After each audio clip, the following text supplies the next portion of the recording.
Is Lucifer a being of love and light, or is it indeed a negative entity that is in control of the Illuminati? Is Lucifer a being of love and light, and is Lucifer in control of the Illuminati?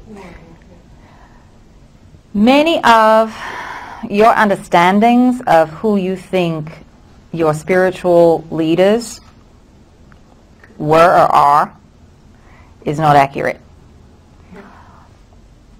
In summation, no beings are really beings of dark light. They are simply beings that are divine and have taken on a dark role. Lucifer, for all intents and purposes, took on that role, transmuted a lot of that energy, and is no longer that same being. Lucifer is not an individual either. Lucifer is actually a collective of beings. All right? And this you'll also start to understand, that you're not an individual. Each and every one of you is part of a collective. And when you get beyond the third dimensional veil, that's when you start to hear about this council and this collective and that collective. It's because we all are collectives. Now, yes, we do have individual experience, but we understand that we are part of the whole. And as we interact, we feel the effects of our actions on the whole. And that's what allowed Lucifer to transform, this collective to transform as this energy was played out. Your history is nothing like it has been given to you. We are giving you a version of history, but we will tell you this. It is not until each of you are ready to access history from within yourself that you're going to be satisfied with what you get. And there has been so much manipulation of your history. Your timeline is far vaster than you can even begin to imagine. That even if you get it from us, there is so much manipulation that has been that has occurred on this planet around history that it will trigger doubt. You'll say, well, this bit resonates, but this doesn't. And again, truth is not absolute. So which version of the truth are you going to choose? Whose vantage point are you looking at it from? So what you'll find that many of the stories that you've been told, specifically around your religious figures, they are iconic figures, and most of them are collectives. So take it not as literal, but as symbolic.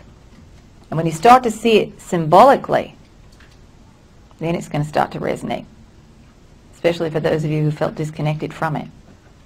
Take the bits and pieces and leave the rest behind, because in a lot of those religious texts there is truth, because it's all encoded, and if you know the coding, you could read it very easily, but there's also a lot of manipulation that's going on in there. If you want somebody to believe you, you're not going to tell them a bald-faced lie. You're going to tell them a half lie and sprinkle it with some truth, which is what's been done in many of your manuscripts to control the masses, and how that information was used by those who were trying to amass more power. Now again, there's no need to resent these beings, because this is part of the game. And all of you have played the light and the dark. Many of you get very nervous when you think, oh, well, I haven't had any dark lifetimes, I don't want to be dark. Those are some of your most interesting lifetimes. Because it was so unlike your experience of being connected. There was so much knowledge and information. From the human perspective, it was hard. All right, pain is perception, by the way, and we're talking emotional and physical. If you change your perspective, you will change the pain. You'll let it go.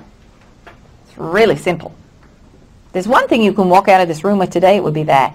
Pain is perception. Change the framework, and you'll release it. So, does that help? All right. I have a question regarding sound. I have a sound practice. I was wondering if the Atlanteans was using sound with the open vowels, and if they were using harmonics, overtones, and creating the sounds with the open vowels. So were the Atlanteans using sound, specifically open vowels and harmonics? Correct. Yes. Tone and sound, specifically working with the human voice, is one of the most potent healing modalities that you have on the planet. We say this time and time again, and you're just beginning to rediscover it. There's several reasons why we say that. When you start working with the human voice as opposed to an instrument, the energy and the vibration that is created as the instrument is being created is all encoded within the instrument. So depending on the frequency of the person creating the instrument, that's also infused in there. Also scientifically, mathematically, the precision of the instrument itself can be affected. Now, yes, sometimes when you work with instruments, you can find a specific frequency. But when you start working with the human voice and you start working with harmonics, you start to heal interdimensionally. Because with the harmonics, you're vibrating up a scale. And you are going to go beyond what you can hear, all right, and it will continue vibrating up through matter. And now what you're going to start working more and more of here shortly is the language of light. And there are several here this weekend who are working with the language of light. There are a lot of Octarians here as well. So we're happy to see that. The Octarians are proficient with working with the language of light. So we encourage you to explore that as well. For those of you who aren't familiar with it, we'll go off here for 1 second. It is the combination of working with the frequency of color, light, sacred geometry, and the vibration of matter. All right, so it's quite potent. It is the universal language, and there are dialects, if you will, but everyone understands the frequency of the language of light. Now, the Atlanteans were utilizing tone and sound to generate power. They would create standing waves. Some of your stone rings were set up to create standing waves so that you had a generator and you could plug into that power and that frequency. Tone and sound was also used to heal. Now, when you work with the human voice, there is an emotional carrier wave that goes along with the sound that is vibrating the matter. The emotional carrier wave, your intent is huge to the manifestation process. So the Atlanteans, and specifically again the priestly caste, understood how to manipulate matter, how to create anti-gravitic devices, how to change form, because they understood that it wasn't solid. Everything was vibrating, everything was malleable. And they used tone and sound to do it, specifically working with groups. Group energy, as you get together and you increase, 1 + 1 is not 2. All right, it's exponential. The more people you have, it goes up and up and up very, very quickly. So the group intent could make huge transformations. Huge transformations. And again, this goes back to inner technology versus outer technology, part of the struggle. Because those who are working with inner technology were also working with the voice. Now, there were also devices that were created to manipulate others utilizing crystals and tone and sound. And those were in the earlier civilizations of Atlantis, a little bit at the end here, but they had rediscovered the technology, but they were trying to manipulate the masses with vibration. Does that sound familiar? All right, you're doing the very same thing with some of the frequencies that are being pulsed out to you to manipulate you. Some of them through your television set, through your radios, and others simply through the airwaves. And this is being done again. But this started in Atlantis. You played this out one other time in Atlantis there. And at the time of Atlantis, the souls who were incarnating from the higher perspective knew that it wasn't quite time for the entire planet to go through the ascension process. But they thought, all right, we'll give it a whirl and see how it goes, see what we learn, because we know we're not moving through the photonic band just yet. But we'll gain knowledge and wisdom that we can use in the future as we project ourselves there. And there was a lot gained, a lot of knowledge and wisdom about your sovereignty. All right, what power you gave away. Many of you gave away a lot of power, those of you who are working specifically with the Anunnaki, and the Anunnaki is still present. The Anunnaki are locked into working with outer technology. They've cut themselves off energetically, emotionally, and so they can no longer access Source in the same way that you can. When you're fully open and enjoy, your field is about 6 feet wide, and it's a huge data stream. that you can receive energy, information, and light. When you're in fear, it shrinks down. When you're completely fearful, it's about an inch wide. And yet you still have connection, but it's really challenging. All right, and that's what some of these other beings are doing. Now, there's no sense in feeling angry about the manipulation because, again, they are simply repeating this pattern so that you can integrate.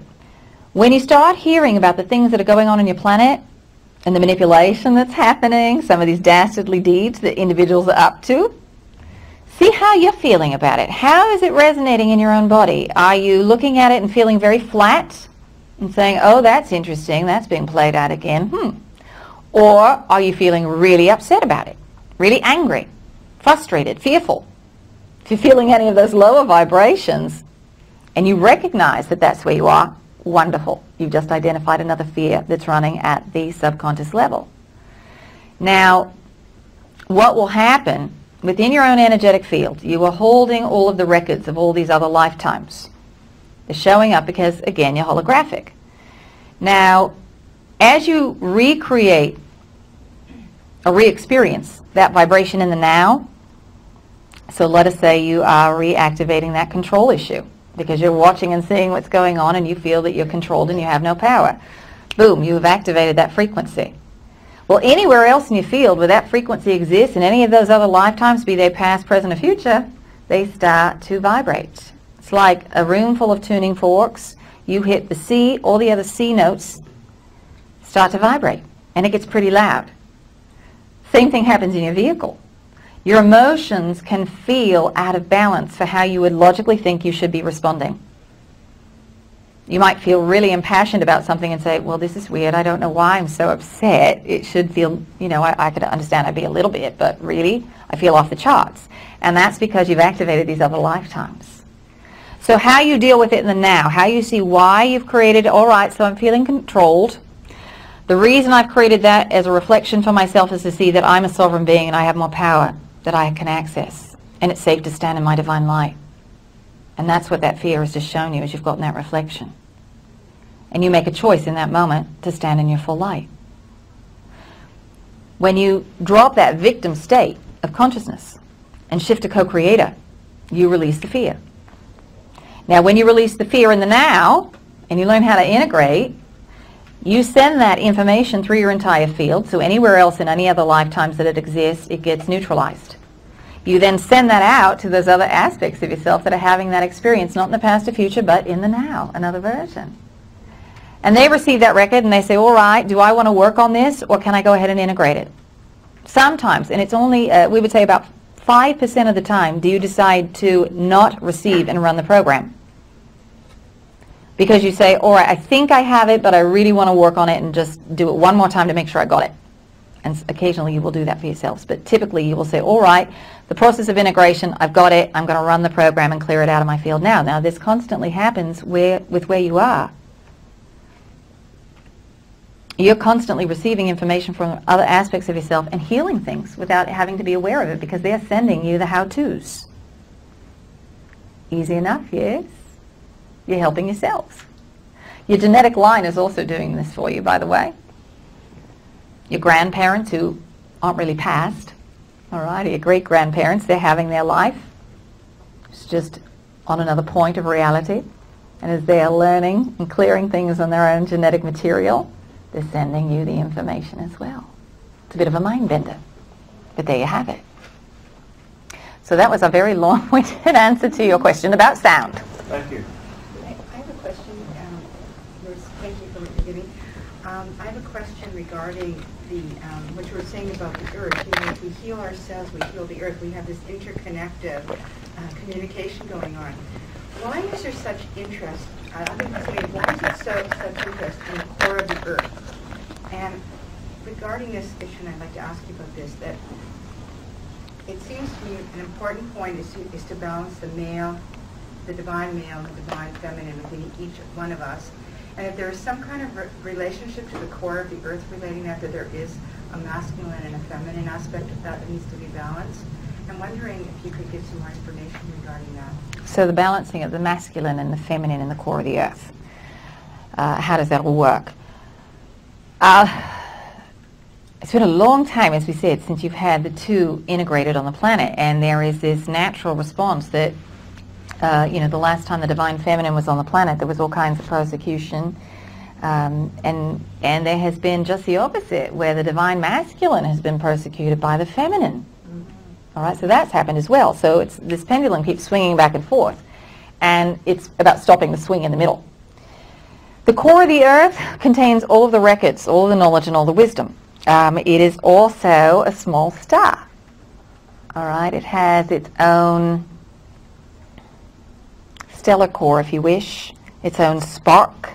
You can see yourself even as a star. All right, as many of you are starting to see in your electronic devices orbs. And if you can imagine, each of those orbs exists within each and every one of you. All right, that's your stellar core. It's the reason why we call it stellar, because it's like a little star. You really are little stars. So it's about accessing, and part of the reason why you want to access the core is because that's where all your records are. That's where your true history is being held. Earth is a library. She's storing all of the experiences of all of the beings on the planet. You are the paperback version, as we always say. You're holding all the records of all your lifetimes. Now, all of the information from all the planets in the solar system gets sent to the sun, Helios. Helios holds all of the information for the solar system. All the information for the solar system gets sent off to Alcyone, the central sun and the Pleiades. This is where we reside. We align with Alcyone. We don't incarnate because we don't have physical form, but rather we align our energies, and we align with a stellar body instead of a planetary body because we're not in density. And Alcyone holds all of the records for the entire galaxy of all the experiences that have ever been. So you can think of it as yourself as the paperback, as the planet as your branch library, the sun as the main library, and Alcyone as your Library of Congress. So that's part of the interest in the cores, because that's where your records are.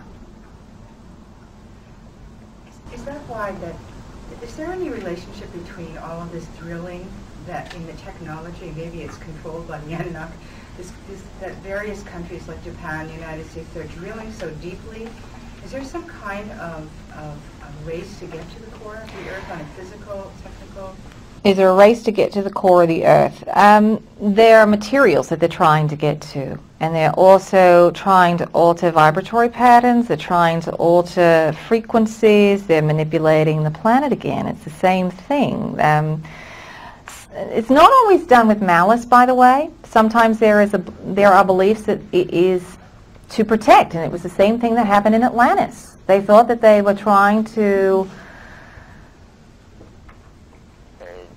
avoid a catastrophe. Now, while we're speaking of catastrophes here, many of you can get triggered around 2012 with this fear of upheaval and huge natural disasters. This is an Atlantean memory. There's fear of replaying that catastrophe. It's not going to happen that way. All right, it's just not. We don't see that in any of the probable timelines that we are dealing with you on. All right, there are other probable timelines where that occurs, but not with the versions of you that we're sitting here talking with. How's that again for a mind bender? We promise not to break your minds, just to bend them a little. All right, so it's about trying to alter some of the energies and harness more energies, and to avoid what is a perceived natural disaster. But the truth of the matter is, if you would allow things to be as they are, Mother Earth will find her own natural balance, and so will you, without trying to struggle and manipulate.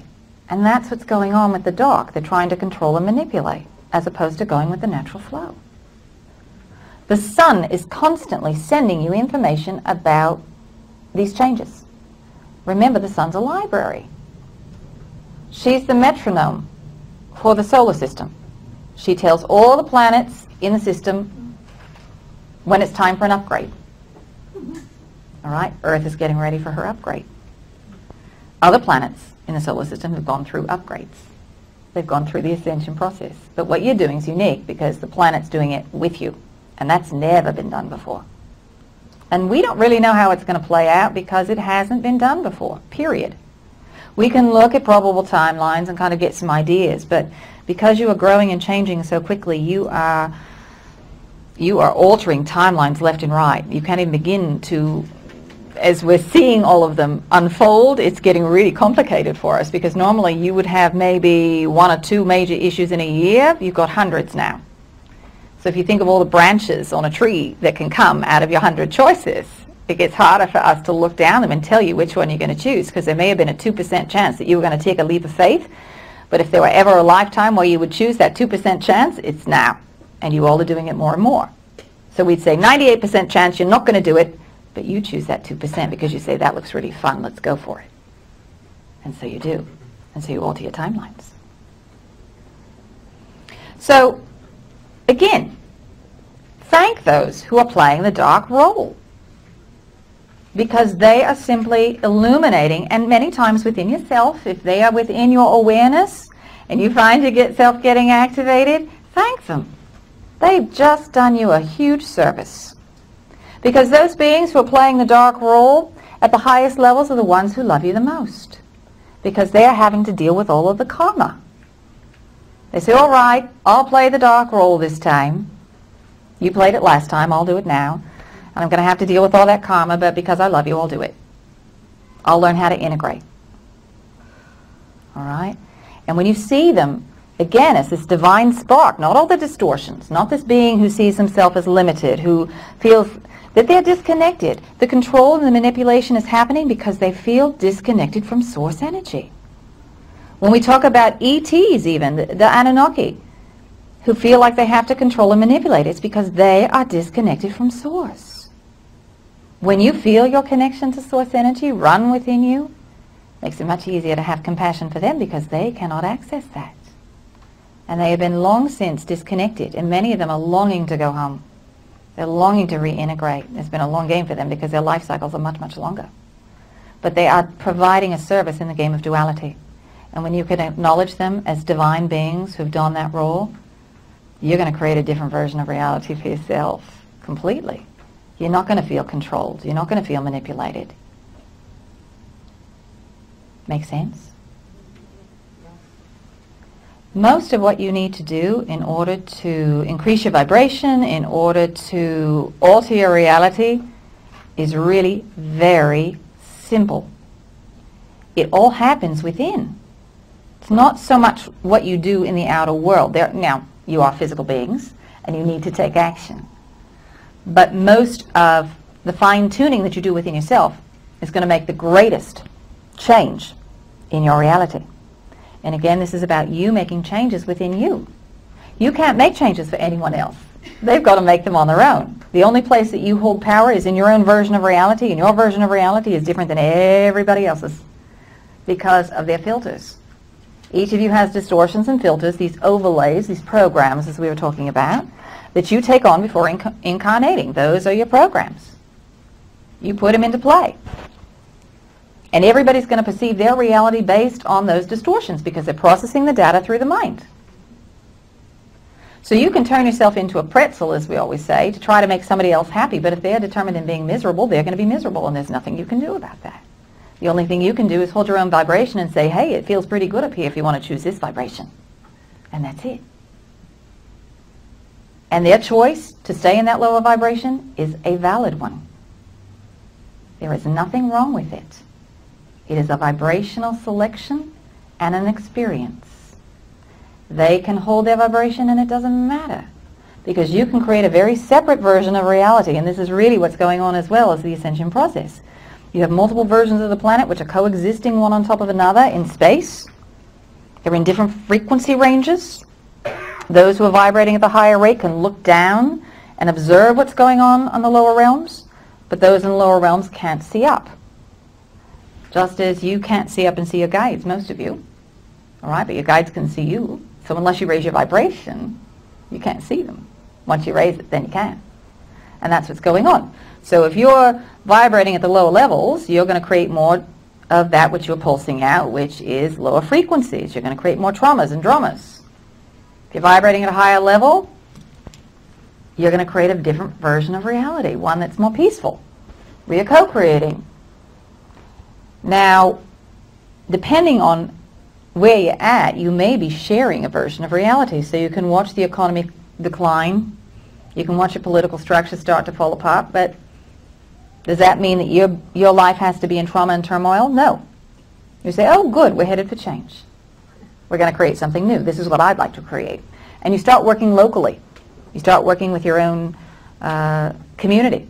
And that's where your power is. It's not about getting angry with those at the top that you think are creating the loss. If you start pulling your power back to where you are and working where you are, you will remove your energy from those old systems. Your whole system is defunct and it's got to fall because it can't hold the higher vibration. Right? This is why Atlantis fell. Because the system was defunct. It couldn't hold that same vibration. And so you've got to break things down to build them back up. And that's what you're in the process of doing. So what else? Oh, I wanted to ask a question about when you're talking about healing by the human voice, or the human voice healing by tone and sound. Are you talking specifically like the work of Tom Kenyon and the Hathors and Metatron and that type of singing and voice healing? Well, we're talking about is sound healing the work of a couple specific individuals, and we're saying no, it's about many individuals who are already working with it. There are many sound healers who are working. Those are a few, but humans working with your own voice, working specifically with the vowels, all right, and working with overtones, harmonics. All right, and you as individuals can start playing around with it. You may say, I don't know what I'm doing. I'm not a singer. We're not talking about singing. Not at all. It's very different. But just start making some tones and sounds. Start with ah. Pick a note. How does it feel in your body? Where does it resonate? Move up the scale. How does that change where it resonates, how it feels? Does the note brighten? Does it expand? Does it contract? You have within you all of these records, all the knowledge and wisdom. And when we say the integration of Atlantean light, we don't mean the light end of the spectrum. We mean knowledge, wisdom, information. You have that within your records. You all know, at a subconscious level, how to work with tone and sound. You all know how to work with frequency. You do it now. You read people's energy all the time. And you walk into a room and you see someone and they're standing there and you think, ooh, they look angry, they feel angry. You're reading their energy. We always get tickled when you ask permission. Can I look at your records? Can I look at your energy? Because from our perspective, it's a bit like asking someone, can I look at you and see that you're blonde? Can I look at you and see you have blue eyes? Is that all right? Your vibration, you are nothing but frequency. And it's open.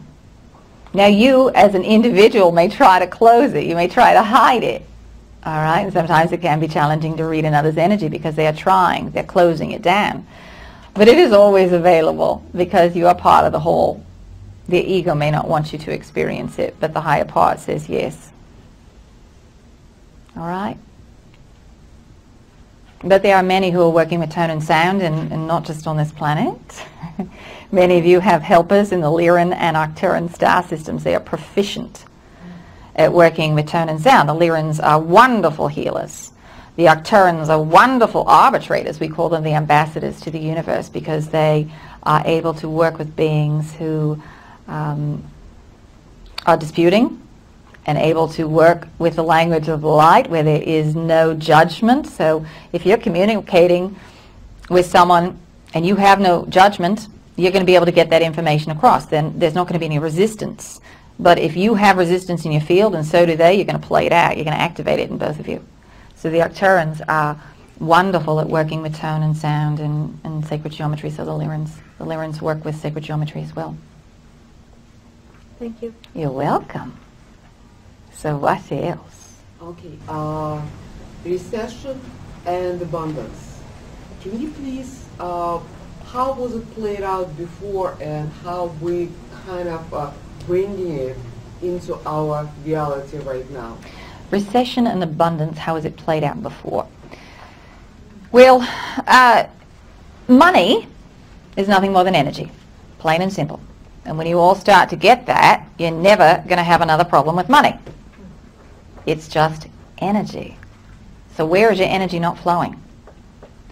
As we said before, a lot of the masses within Atlantis got preoccupied with the material. Money it wasn't structured as money. It was more energy and how's your energy being used, but not so much with paper and exchange of goods and materialism. It was just a very isolated existence where individuals got focused on non-important things, on things that were disconnected. That's the best way we can say it, because in that respect, their focus was very different. And sometimes it was a bit obsessive. People get obsessed about one little thing and keep focusing on that. And also pleasure. They were also very focused on pleasure and the physical vehicle and achieving more physical pleasure. And also with the sexual chakras. That's getting played out again as well. So with money now, again where we were talking about observing what's going on with the collective consciousness, so you can be in a recession, but that doesn't mean that energy cannot flow in your reality. So you can have a very abundant reality while everyone else is experiencing recession, because you're pulsing out a different vibration. Everyone else is buying into that version of history, that version of reality. They're buying into the frequency. Now, the one other thing we want to say here is that your job, your paycheck, your clients, your employer, they are not your source of abundance. You and your connection to source energy is where your abundant source lies. Lies in your creativity, your ability to connect with source, because it can come from unexpected means. A lot of times you all get locked into the idea of I want to win a lottery, but that's just one means, that's just one way, and frankly it can be a bit limiting because you're looking at one single door and there are 50 doors right beside it that can open up and you can walk through if you stay open. So you've got to be open to the form that that vibration takes, and trusting that the universe always matches your call. What you pulse out, you get back. Always. Now, where the disconnect happens is that what you may be asking for is a very high vibrational signature. So it's a stretch for you to get up to that level to pulse it out, and you do. You pulse it out, but you can't stay there, so you drop out. So the universe brings it back, and it's way up at the top level where you were, and you're not there. So you think it just never showed up. All right, so you've got to be at the same vibratory level that you put the order in at in order to receive. Now, what you will create often for yourselves then are intermediate steps, or things that you need in order to integrate and to clear to get your vibration up. The universe always brings you what you need in order to get what you want. All right, the ego may say, I don't want this, but it is the thing that you need to see or perceive in order to shift your vibration. And this is where the law of reflection is so important, because if you're observing what you're getting back, that will tell you exactly where your frequencies are and what beliefs need to be shifted, or what beliefs you want to reinforce. If they're positive ones, you're going to want to reinforce them. All right? But the universe always wants to support you and always wants energy to flow. So if money's not flowing, Your energy's not flowing. So look and see where you're in resistance. It's as simple as that. And you all set this up for yourself to get money to stop the flow, because as soon as money stops flowing, you all pay attention. Because you got lots of clues before money stopped flowing, but you didn't listen. All right? So what else? Yes, can you explain or describe a daily practice that we might use to get more in touch with our personal power and prepare for integration and work in connection with the earth? Is there a daily practice for you all to reconnect more? Other than meditation and visualization, or Other than the things we would recommend. Here's what we would say. With the meditation, do you need to sit in meditation for hours? No. All right, what meditation does is it gets you out of the mind. To get out of your mind doesn't take hours. It doesn't take a long time. If you can find that image of something that puts a smile on your face, you're going to switch operating systems. All right? And that's what the meditation basically does. It also gets you connected with the vehicle. It also gets you reconnected with the natural rhythms.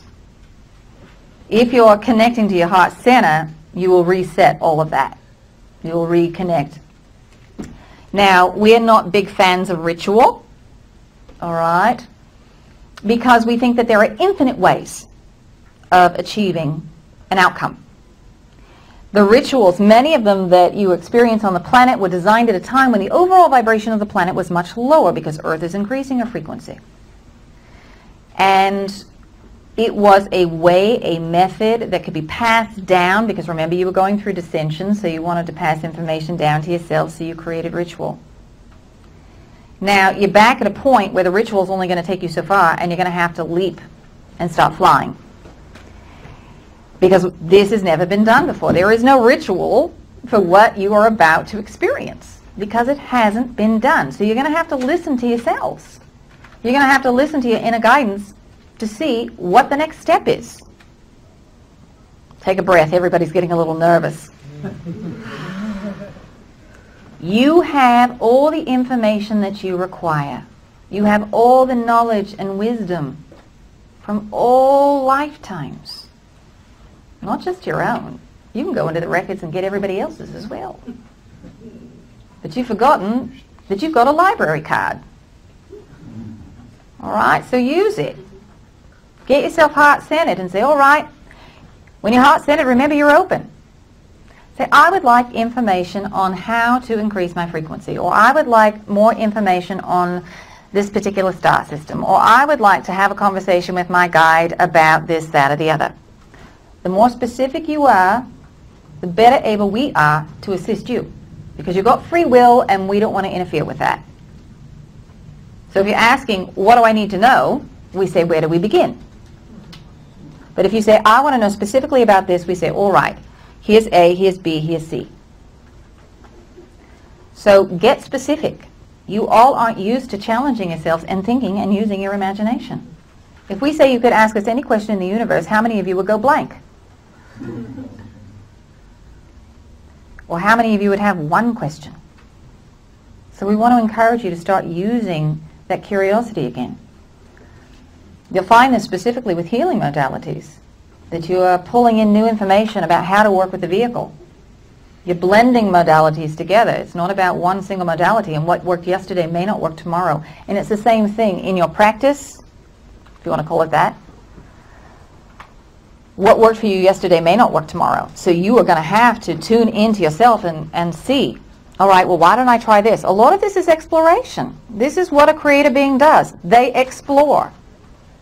They try things. Some things work, some things don't. It's not right, it's not wrong. That's where you all get shut down, is that you think that there is judgment associated with it. Oh, I failed. No, you had a vibrational experience and you're not interested in repeating it. That's it. It was a vibrational selection. But there's all this conditioning about failure and being wrong that gets processed through the mind. But as creative beings, you're constantly trying everything. As we said, there were 2 other grand experiments before Earth. Those both, quote-unquote, failed. But they were great learning opportunities. Some of you participated in those as well. Not molecular. Could you tell me, the first one was Atlantis, what was the second one? These are off-world, off-world experiments. Were they both with the planet and all the beings on the planet, like you said is happening now? Yes, it was the attempt to integrate, not the planetary energy as much as it simply was the collective energy. So the third go-round here, we thought, all right, well, what if we try to increase the vibration of the planet to help support those who are increasing the vibration? So this is unique. As we said, this has never happened before. So on those other experiments, we were working simply with different genetic materials. We worked with different species. And then we kind of got smart here for this go-round and said, let's put it all there. Let's try it all. Why not? And this is what we're saying. You just got to try things and see if it works or not. But don't be afraid to try. And you're free to change your mind. That's another part where you all get stuck. You think, if I make a choice, I'm stuck there to the bitter end. No. You make a vibrational selection, and if you don't like it, you make a new one. But you all spend more time worrying about a choice as opposed to just making a choice, because you could stand in the same place and not make any choice, and you would be 5 steps behind where you could be if you just simply make choices and make adjustments. Does that make sense, what we're trying to say there? You could be way far ahead, all right, and have moved forward if you simply make choices and course corrections, as opposed to saying, what choice should I make? All right, so just go with it. The fastest way to shut down your energy is indecision. If you simply make a choice and you're in the flow, then you can make a new choice and just make course corrections. Because there are no wrong choices. Life gets much easier when you also perceive that. All right? Can you comment on relationships with men and women where the women are on a spiritual path and the men are not quite there? And can you comment on that? Well, the question is, can you talk about relationships where men are not on the path where women are? First, we would say it's really important not to hold that thought or to make that generalization, because there are many relationships where the man is the one who is waking up and the woman is not. Now, we'll phrase it this way. For those of you who are in a relationship and your partner is not waking up, that's fine. It doesn't matter. Remember, your connection is with source energy. Now, the more you're connecting with source and increasing your vibration, you've made contracts with these other beings. Contracts are very, very malleable. They're very changeable. They're not permanent. They're not eternal, as you might think. They are very flexible. It's like making a date for coffee, as we always say. You know, it's that level. So if you're not going to be able to make it, it's not a big deal. So if that person is not willing or not interested in increasing the vibration at the same rate at that time, you may find that the relationship starts to dissipate.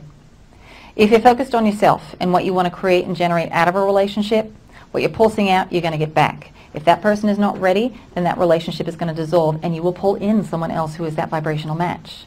This goes back to what we were talking about before, that you know that if that person in front of you is not the right vibrational match, there is someone right behind them that you will attract in. We are also fans of the subtle method of working. So to say to someone, you've got to read this, you've got to do this, it's going to shut them down. It's going to activate all of their authority issues. But if you say, this book was really interesting, it was quite potent and powerful for me, and you leave it on the table, they're going to say, and look at it. All right? So you can't change another. But your idea of marriage and your idea of relationships is a bit of an outdated one. It's about you all being present and engaged. All right? So this lifetime is about integrating all of this stuff that we've been talking about. And to have an identical path with one single being is a bit more unique this go-round than it has been in other lifetimes. So you're finding that you're pulling more and more people in to be that reflection and to work on things with. And that's why you're seeing the dissolution of many marriages and unions, because there are other people who need to come in for you to work with. How are we doing on time? We're out. All right. So we'll wrap it up. But know this. You're not alone. You're never disconnected. There is much light and support on this side for you. You can call on us at any time. You don't need an intermediary. All you have to do is get yourself heart-centered, set your intent, ask your questions, listen, trust what you get, and if there's any doubt, ask for confirmation. Easy enough, yes? So, until you call on us, we will be around. We will be watching and waiting and sending many well wishes.